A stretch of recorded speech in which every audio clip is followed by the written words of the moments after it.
When business leaders make high-stakes decisions without a clear map of their environment, they are essentially steering blind. A single wrong move in a volatile market can drain financial reserves, waste months of work, and demoralize an entire team.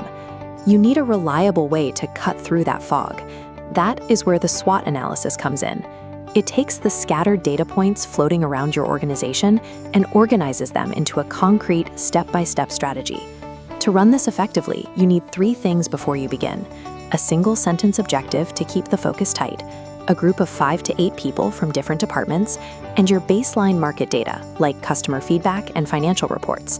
Bring that prepared team together around a focused objective, and you transform what could be a chaotic brainstorm into a surgical strategic planning session.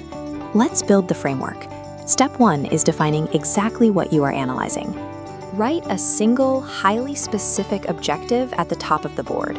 Without this constraint, your session will quickly derail into an unhelpful, generalized review of the entire company. This grid maps out our 4 dimensions. We start on the left side, which is dedicated exclusively to the internal factors. These are the elements your team can directly control. The top left quadrant is for your strengths. Ask your team what you do exceptionally well.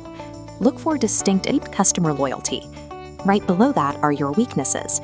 Document your operational gaps here. If you have a limited marketing budget, slow product release cycles, or outdated legacy technology, put it on the board. As the facilitator, you must enforce a strict no criticism rule during this phase. If team members feel they will be penalized for pointing out flaws, they will stay quiet, and your data will be useless. Extracting brutal honesty about internal limitations is difficult. People naturally want to defend their work. But identifying these genuine deficiencies is the most valuable part of the entire exercise. By mapping out these internal traits, you establish a clear baseline of your operational capabilities. You now know exactly what assets you can leverage and what liabilities you need to fix immediately. Now we shift our focus to the right side of the board. This half tracks the external conditions, the factors your organization cannot control, but absolutely must react to. The top right quadrant holds your opportunities. Look for external conditions you can leverage for growth. These might be emerging market segments, new government grants, or growing consumer trends that align perfectly with your offering. Below that are your threats. Identify the external obstacles that could damage your business. Note any well-funded competitors entering your space, looming economic downturns, or disruptive new privacy regulations. Be careful to keep the internal and external factors separate. A clunky, outdated website is an internal weakness you need to fix. A rival company launching a sleek new app to steal your customers is an external threat you need to counter. Because you cannot control these external factors, you cannot rely entirely on your team's opinions. This phase requires you to pull from the market research, competitor analysis, and industry news you gathered before the session. Mapping these external elements gives you the shape of the battlefield. It reveals the uncontrollable environment where your internal strengths and weaknesses are going to be tested. At this point, teams often fall into the trap of information overload. A board packed with 3 dozen sticky notes per quadrant feels productive, but it is impossible to act on. To fix this, you must refine the board. Group similar concepts together, then give everyone a few markers to dot vote on the items that have the highest impact and relevance to your specific objective.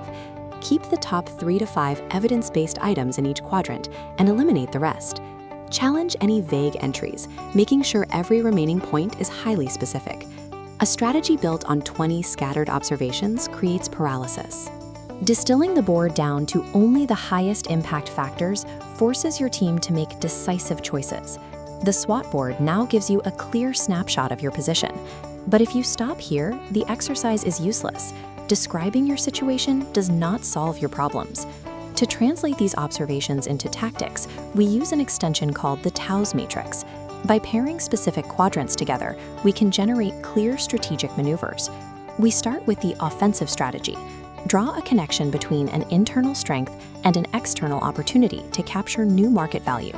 For example, use your strong brand reputation to quickly secure an emerging government contract.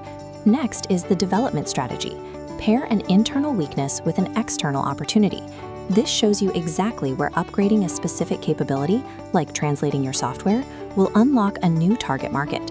Then we have the defensive strategy. Leverage one of your specific strengths to block or mitigate an incoming external threat. If a new competitor arrives, use your proprietary tech features to outmaneuver them. Finally, the contingency strategy. Identify where an internal weakness intersects with an external threat and take active steps to minimize that vulnerability before it damages the business. Have your team write out one concrete, executable action for each of these 4 strategic pairings. The initial grid only described the current state of your organization. The pairing process dictates the exact tactical maneuvers required to improve it. You have successfully taken a chaotic brainstorm, filtered it through rigorous analysis, and transformed it into a tailored 4-part strategic action plan. The immediate next step is to formally document the board. Every single strategic action generated must receive an assigned owner and a strict deadline. Keep in mind that the business environment changes constantly. Competitors pivot, economies shift, and internal capabilities grow.